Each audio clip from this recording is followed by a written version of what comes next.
আসসালামু আলাইকুম। প্রশ্নে বলা আছে কোন ত্রিভুজের দুই বাহুর দৈর্ঘ্য যথাক্রমে 9 সেন্টিমিটার এবং 10 সেন্টিমিটার। এদের অন্তর্ভুক্ত কোণ 60 ডিগ্রি হলে ত্রিভুজটির ক্ষেত্রফল কত? আচ্ছা, এটা একটা খুবই সহজ একটা প্রশ্ন। যদি দুইটা বাহুর দৈর্ঘ্য দেওয়া থাকে এবং যদি কোণ দেওয়া থাকে তাহলে আমাদের এখানে একটা সূত্র নিতে হবে যে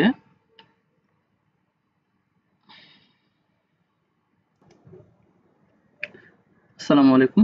কোন ত্রিভুজের দুই বাহুর দৈর্ঘ্য যথাক্রমে 9 সেন্টিমিটার ও 10 সেন্টিমিটার এবং এদের অন্তর্ভুক্ত কোণ 60 ডিগ্রি হলে ত্রিভুজটির ক্ষেত্রফল কত? আচ্ছা, মনে করি যে এটা একটা এবিসি একটা ত্রিভুজ। এই এবিসি ত্রিভুজের একটা বাহু মনে করি 9 সেন্টিমিটার আর একটা হচ্ছে 10 সেন্টিমিটার। তো আমরা লিখি যে এ হচ্ছে 9 সেন্টিমিটার, এটা আমরা 9 সেন্টিমিটার ধরি, অথবা এটা 9 সেন্টিমিটার। আর বি হচ্ছে 10 সেন্টিমিটার, এটাকে আমরা বি 10 সেন্টিমিটার ধরি। আর 60 ডিগ্রি কোণ, এই দুইটা বাহু মিলে একটা কোণ তৈরি করছে, এই কোণটা হচ্ছে 60 ডিগ্রি।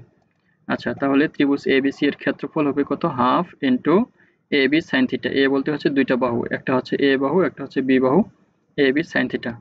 তাহলে আমরা এ বি এর মানগুলো বসাবো এবং সাইন থিটা থিটা এর মান বসাবো 60 ডিগ্রি। 60 ডিগ্রি দেওয়া আছে। তাহলে এখানে আমরা যদি এগুলো গুণ করি তাহলে কত? ৮ নং ৭২, ৭২ এর সাথে হাফ গুণ করলে ৩৬, ৩৬ আর সাইন 60 ডিগ্রির মান হচ্ছে √3/2। তাহলে এটা গুণ করলে হয় ৩৮.৯৭।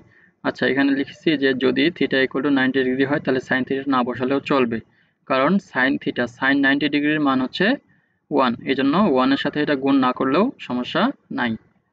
Thank you.